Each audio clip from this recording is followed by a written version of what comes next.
એટલે મોઢાનો કલર નો દેખાતો. એટલી ફેવરિટ ઉત્તરાયણ. પણ જ્યારે આરસીએમ માં આવ્યો ત્યારે મને ખબર પડી કે તહેવારમાં વધારે ન કરાય, સફળતા એ આપણો તહેવાર કહેવાય. 7 વર્ષ થઈ ગયા, દિવાળીના ફટાકડા છોડ્યા, ઉત્તરાયણના પતંગ ચગાવવાના છોડ્યા, પણ હું કહી શકું મને કોઈ જ એના છોડાયું ને મને આરસીએમ છોડાવી દીધું અને સફળતા ઉપર પણ લઈ ગયા. તો આજે આપણે આવ્યા છીએ તો બધા એવું જ ઈચ્છે છે મારા માટે રોજ તહેવાર હોય. તો ખાસ આજે પ્રોગ્રામ સાંભળીએ એની પહેલા મોબાઈલ સાયલેન્ટ અથવા સ્વિચ ઓફ કરીએ. સ્વિચ ઓફ તો ન કરીએ તો વાંધો નહીં, સાયલેન્ટ કરીએ. વાઇબ્રેટ નહીં, સાયલેન્ટ. તો વાઇબ્રેટ એ ગું ગું થાય અને થોડા ડાયરેક્ટ ડાયવર્ટ થઈ જશે. તો આજે આપણે જાણવાના છીએ આરસીએમ શું છે, આરસીએમ શા માટે કરવું અને આરસીએમ કેવી રીતે કરવું. કારણ કે આરસીએમ બધા માટે એક જ સમાન છે. અહીંયા કોઈ ભેદભાવ ચાલતો નથી. બધા કોઈ બી વ્યક્તિ આવે, પ્રોડક્ટ વાપરે, આરોગ્ય સારું રાખે, બીજાને કરાવે, એને સિસ્ટમમાં લાવે, સફળ થાય, બધા માટે એક જ સમાન સિસ્ટમ છે. પણ શા માટે કરવું, કઈ રીતે કરવું એની વિશે આપણે જાણકારી લેશું. તો તૈયાર છો બધા? ઓકે, ધન્યવાદ. તો સૌથી પહેલા દુનિયાની અંદર 3 પ્રકારના વ્યક્તિ હોય. પહેલા એ હોય જે સમયની પહેલા બદલે, સમય બદલે પહેલા બદલી જતા હોય. બીજા એવા હોય જે સમયની સાથે ચાલતા હોય, સમય સાથે બદલતા હોય. અને ત્રીજા એવા હોય જે બદલતા ન હોય, એને જબરદસ્તી બદલાવવું પડે કારણ કે સમય જતો રહ્યો હોય. તો આપણે કઈ કેટેગરીમાં છીએ અત્યારે? સમયની પહેલા વાળા. તો આ પોતપોતાના માટે કોઈ જોરદાર તાળી. કારણ કે 25 વર્ષ આરસીએમ ને પૂરા થઈ ગયા, 26મું વર્ષ બેસી ગયું છે. ભીલવાડાની એક એકેડમી ગઈ, હજુ 2 એકેડમી જવાની છે. એમાં બહુ મોટો આપણે ડોઝ મળવાનો છે. એ પહેલા પરિચય આપું. નામ ગુંજન ધડુક, નવસારી. અને આ સિસ્ટમની અંદર મને કોઈ ઇન્ટરેસ્ટ હતો જ નહીં આવવાનો, પણ મને જબરદસ્તી આની અંદર લાવવામાં આવ્યા હતા. અને જબરદસ્તી લાવનાર મારી ગ્રેટ અપ્લાય દિલસુભાઈ ઠુમર માટે કોઈ જોરદાર થાય. જે સંબંધીમાં મારા મામા છે, સગા નથી પણ મામા છે ગામના. હવે વાત એ છે કે જબરદસ્તી કરવી સારી કે ખરાબ? જો મારા જેવા લોકો આરે કરે તો સારી. કારણ કે એ દિવસે જબરદસ્તી ન કરી હોય તો હું અહીંયા ન હોત. તો આજે ઘણા લોકોને પ્રોગ્રામની અંદર, ઝૂમની અંદર જબરદસ્તી લાવવામાં આવે, અપ્લાય અણી કાઢી લે. મતલબ કે કોઈકનો ફોન આવતો હોય, મીટિંગમાં આવો, મીટિંગમાં આવો. આજે ઘણાને કર્યા હશે. માંડમાં છોકરા કહેતા હશે પપ્પા પતંગ લેવા જાવ, ને અપ્લાય કે નહીં મીટિંગમાં આવવાનું છે. એવું ઘણી વાર થાય. પણ એ અત્યારે નહીં સમજાય. મને પણ શરૂઆતમાં નહોતું સમજાતું. મને એમ લાગતું હતું ઓલરેડી મારા મામા હતા, કોઈ બીજા હોય તો કઈ કહેવાય તો નહીં, પણ મામા હતા એટલે એમ કરો ભાઈ બહુ કર્યું તમે, તો હવે આરસીએમ તમારા આટું છે, મારા આટું નથી. તમારો ધંધો છે, તમે કરો હાબુ વેચવાનો, મને આમાં ઇન્ટરેસ્ટ નથી અને મને શરમ આવે. હું ચોખ્ખું એ વસ્તુ કહી દેતો. પણ એક વસ્તુ છે કે માહોલ એવો આપણે રાખીએ કે જે માહોલ આપને બદલવા માટે મદદ કરીએ. એક માહોલ હોય જે આપણે વ્યસની બનાવે, એક માહોલ એ હોય જે આપણે બરબાદ કરી નાખે, એક માહોલ એ હોય જે સફળતા ઉપર લઈ જાય. કેવો માહોલ સિલેક્ટ કરવો જોઈએ? અચ્છા, એ કોના હાથમાં છે માહોલ કયો સિલેક્ટ કરવો? અચ્છા, અહીંયા નસીબ કામ કરે ખરા? કારણ કે હું આમાં વધારે વાત કરું, આ ઘણાને એમ હોય તો એ લખ્યું હોય થાય. હવે એમાં કાંઈ ન હોય. એમ તમે ઊંચાની પછડાવો કે નીચે પછડાવો, એ લખ્યું હોય જ થાય. લખ્યું હોય જ થતું હોય તો 1 અઠવાડિયું ભૂખા રહી જવાનું. લખ્યું હોય છે તો જીવતા રહી જાવ. લખ્યું કોણે ભાઈ? આપણે પોતે. 1 અઠવાડિયું ભૂખા રહ્યા એટલે પ્રોબ્લેમ આવી, શરીરમાં કમજોરી આવી. તો ખાસ આરસીએમ શું છે? આરસીએમ એક અભિયાન છે, એક સિસ્ટમ છે જે માણસ કરતા પણ ફાસ્ટ કામ કરે અને માણસો માટે સારી રીતે કાર્ય કરે. શા માટે? કારણ કે આરસીએમ ની અંદર પહેલા તો પ્રોડક્ટ મૂકવામાં આવી છે. હવે પ્રોડક્ટ મૂકે એટલે ઘણા લોકોને ડાયરેક્ટ જ એમ થાય કે આ તો વેચવાનો ધંધો હશે, માર્કેટિંગનો ધંધો હશે. ડાયરેક્ટ જ આપણા મગજમાં એવો આવે. આ આવવાનું કારણ શું છે ખબર? કારણ કે આરસીએમ ટીવીમાં નથી આવતું. જોયું ક્યારે? મેં જયારે આરસીએમ ની શરૂઆત કરી, એક ભાઈને મેં કીધું, એ ભાઈ મને એમ કીધું કે મેં આરસીએમ ની ટીવીમાં એકવાર એડવર્ટાઇઝ જોઈ છે. મેં કહ્યું સાની જોઈ? કે ચાની. મેં કહ્યું કાંઈ વાંધો નહીં, એકવાર એડવર્ટાઇઝ આવે એટલે મને તમે રેકોર્ડિંગ કરીને મને મોકલજો. મતલબ એનું કામ બીજું કાંઈ નહોતું. એનું કામ વિરોધ કરવાનું હતું કે આ વ્યક્તિને મારે બંધ કેમ કરાવો. પણ બાપુ હઠે હતા, બંધ કરવાની જવાબદારી હતી જ નહીં, ચાલુ જ રાખવાનું હતું. એ વ્યક્તિ અત્યારે જોઈનિંગ છે આરસીએમ માં 6 મહિના પહેલા. કોણ? જેને ટીવીમાં આરસીએમ ની એડવર્ટાઇઝ જોઈ હતી. હવે બજારની પ્રોડક્ટ એટલી વેચાય છે, એટલી બ્રાન્ડ આપણે મગજની અંદર બેસાઈ ગયેલી છે, કારણ કે જેને આપણે બ્રાન્ડ માનીએ છીએ રિયલમાં બ્રાન્ડ છે નહીં. જે આપણે બ્રાન્ડ નથી બનાવતી એને બ્રાન્ડ ન કહેવાય.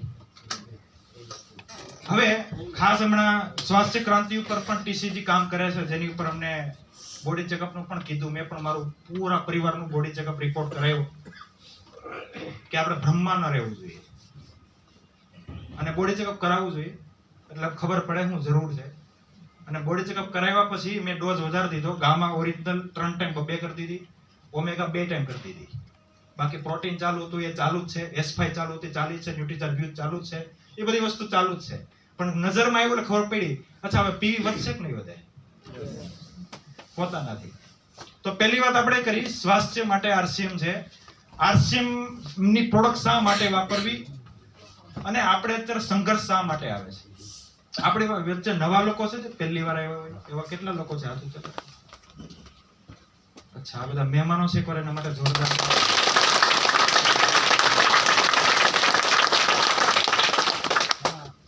કદાચ આ પ્રોગ્રામ અત્યારે સમજાય ન સમજાય, ધ્યાનથી સાંભળજો.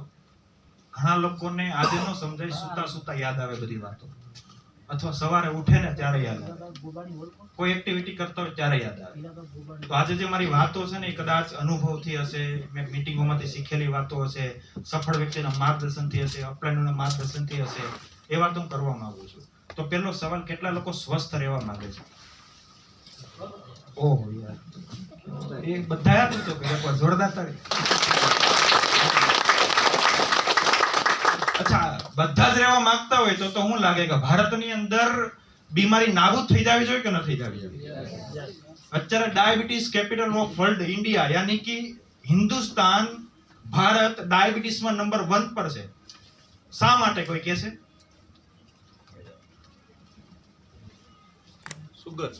સુગર તો છે, પણ શા માટે નંબર 1 છે ભારત બીમારીમાં? અચ્છા, બહારનું ખાણીપીણી. ઓકે, ચાલો. કેન્સરમાં નંબર 2 પર છે. હમણાં 2025 માં કદાચ નંબર 1 આવે. તો આ બધી વસ્તુ બહારની ખાણીપીણીમાં તો છે. અચ્છા, એવું નથી કે બહારનું તદ્દન ખાતા જ નથી એને બીમારી નથી આવતી, એવું નથી. એને બીમારી છે ને. જે વ્યસન કરતા જ નથી એને કેન્સર છે, એને નાની મોટી પ્રોબ્લેમ છે. તો એ બહારનું ખાતા જ નથી, તો એની પાસે આપણો જવાબ શું હશે? પ્રેક્ટિકલ વાતો કરું, કારણ કે ઘણા તમે RCM દેવા જાવ એટલે એમ જ કે ભાઈ અમારા ઘરમાં કોઈ બહારનું ખાતા જ નથી, અમારે RCM ની જરૂર જ નથી, કે ન કે.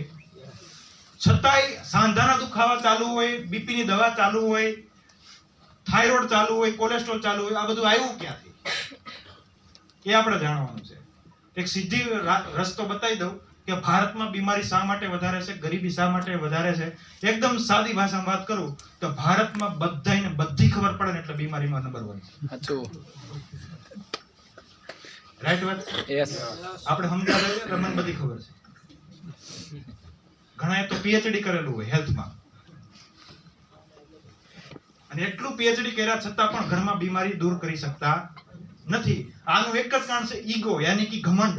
અને એ ઈગો વાળા વ્યક્તિને કોઈ શીખવાડી શકે, સમજાવી શકે ભાઈ? નહીં. અને પાછો આપણે કોન્સેપ્ટ કેવો છે? Real concept marketing, right concept marketing, યાની કે આપને ફાયદો થાય. એટલે એ જ વસ્તુ લોકોના ઘરે સેમ ટુ સેમ કહેવા જાવ, કારણ કે આપણે ભારતના લોકો છે, સારું થાય એટલે કીધા વગર રહેવાતું નથી. અને સામેથી આવે એટલે ડાઉટ શું જાય, આ ભાઈને કાંઈક મળતું હોય તો જ અહીંયા આવ્યો હોય, આ પેલો ડાઉટ જાય. એ ભૂલી જાય કે એને શું ફાયદો થાય. ભારતના લોકોને એના ફાયદા કઈ લેવા દેવા નથી, સામે વાળાને ફાયદો ન થવો જોઈએ, એને ફાયદો. હમણાં મારા માસીને મેં કીધું, એને ઘૂંટણનું ઓપરેશન આજે કરાવ્યું. મેં કીધું આનો ઈલાજ છે? એ કે નહીં, ડોક્ટર વગર ન થાય. કાંઈ વાંધો નહીં, ડોક્ટર માસીનો દીકરો છે, જી આવો. મારા સગા માસીની વાત કરું. તો આ ઈગો છે ને ત્યાં સુધી ભારતને કોઈ રોગ મુક્ત કરી શકે નહીં. ઈ કાઢવા માટે જ આપણે RCM આવ્યો છે. અને હું RCM આવ્યો એ પહેલા મને બધું એમ જ હતું કે મને બધી ખબર પડે, ત્યાં સુધી ગરીબ હતો, મને બધી ખબર પડે, ત્યાં સુધી ઘરમાં બીમારી હતી, મને કોઈ સમજાવી શકતું નહીં. પણ અહીંયા આવ્યા પછી ખબર પડે આપને જે 1% ખબર પડતી નથી. આપણા કરતા મહારથીઓ છે, જે સફળ છે, જે સ્વસ્થ છે, એની રાય કમ્પલસરી લેવી પડશે. ચાહે એ નાનો હોય, ઓછું ભણેલો હોય, વડીલ હોય કે ગમે તે વ્યક્તિ હોય, લેડીઝ હોય, આપણે એની પાસે શીખવું તો પડશે. તો આજ પછી એક ઈગો કાઢી નાખીએ કે આપણી ઘરે લાવનાર આરસીએમ વ્યક્તિ કોઈ બી હોય, ઓછું ભણેલું હોય, સગા સંબંધી હોય, મિત્ર હોય, કોઈ પણ વ્યક્તિ હોય, એ આરસીએમ માં છે એટલે આપણે વાત કરશે, એ બાકી છે. પણ આ આરસીએમ ટીવી માં આવવાનું નથી. ટીવી માં આવે તો અમારી કોઈની જરૂર હતી નહીં. ઓલરેડી પૈસા 50% માર્કેટમાં જતા હતા, જે આપણે ગરીબ ને ગરીબ રહ્યા તેમાં કોઈ ફરક ન પડે. આ કોન્સેપ્ટ છે વ્યક્તિને અમીર બનાવવાનો, ગ્રાહકને અમીર બનાવવાનો, ગ્રાહકને પાર્ટનર ને ગ્રાહકને માલિક બનાવવાનો. બજારમાં કોઈ ગ્રાહક માલિક બન્યો ખરો? નહીં. તો શું લાગે, કોઈ દુકાને તમે જાઓ ત્યાં શું લખ્યું હોય? ગ્રાહક રાજા છે. શું લખેલું હોય? ગ્રાહક કોઈ દી ઉધાર માંગે નહીં. અચ્છા, રાજાની હાલત ખરાબ છે કે સારી છે? હમણાં સાકર લેવા ગયો, કારણ કે રિપોર્ટ જોયા પછી એમાં ઘરમાં ખાંડ બંધ કરી દીધી તાત્કાલિક રૂપથી. અમારે કેવું હોય, મને એકવાર ખબર પડી કે આ વસ્તુ રોંગ છે એટલે પછી ડાયરેક્ટ જ એક્શન. મારો મમ્મી કે આટલી પડી છે, હું કોઈ જવા દો ગટરમાં, કે આટલી થોડી જવા દેવાય. મેં કહ્યું નહીં, આજથી તાત્કાલિક રૂપથી ખાંડ બંધ, હવે સાકર ચાલુ.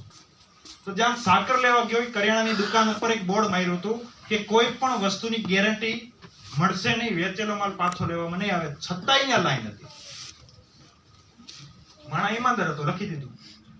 અચ્છા, આરસી માં ગેરંટી છે 30 દિવસની? અચ્છા, શું લાગે, લાઈન ત્યાં લાગવી જોઈએ કે ન લાગવી જોઈએ? પણ શા માટે નથી લાગતી, આજે આપણે જાણવાનું છે. તો આરસીએમ શું છે? અભિયાન છે, સિસ્ટમ છે, સ્વાસ્થ્ય રક્ષા માટે, સમયની આઝાદી માટે, સુરક્ષા માટે, રોયલ્ટી માટે, દેશ નિર્માણ માટે, લોકોની સહયોગ માટે, નવા ભારતના નિર્માણ માટેનું આરસીએમ છે. બીજો ટોપિક છે આરસીએમ શા માટે કરવું. આજે કેટલા લોકો આઝાદ થઈ ગયા? આઝાદ છે કોઈ આઝાદ? અચ્છા, આપણે નો છે 15 ઓગસ્ટ 1947 માં.